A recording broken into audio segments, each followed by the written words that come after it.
Mansa Aboubakari II, il est le roi africain qui est arrivé en Amérique avant Christophe Colomb. Aboubakari II, Mansa, roi de l'Empire du Mali au XIVe siècle, a conduit les marins maliens vers l'Amérique, plus précisément au Brésil actuel, presque 200 ans avant l'arrivée de Christophe Colomb. Il a dirigé ce qui était sans doute le plus riche et le plus grand empire sur Terre, couvrant presque toute l'Afrique de l'Ouest.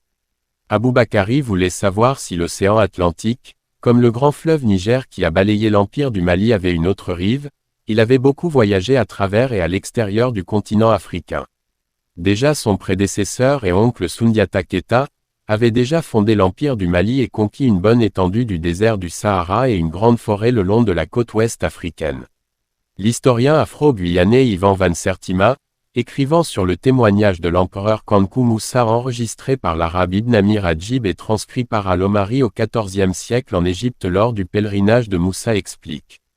Attiré par l'exploration, Aboubakari II a appelé des ingénieurs du lac Tchad qui étaient connus pour construire des navires tout comme leurs ancêtres égyptiens et pour étudier tous les navires sur les rivières du Djoliba au Niger et au Sénégal pour l'aider à lancer une flotte massive et sur l'océan Éthiopien.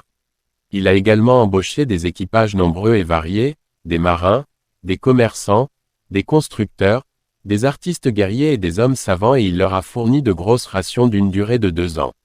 La flotte a traversé l'océan occidental en s'appuyant sur le système unique de communication du tambour. Aboubakari II a remis son trône à son frère, Kankou Moussa, et est parti en expédition dans l'inconnu en 1311. L'empereur a abandonné tout pouvoir et tout l'or pour poursuivre la connaissance et la découverte du monde. D'ailleurs son frère, Kankou Moussa deviendra l'homme le plus riche de la planète Terre.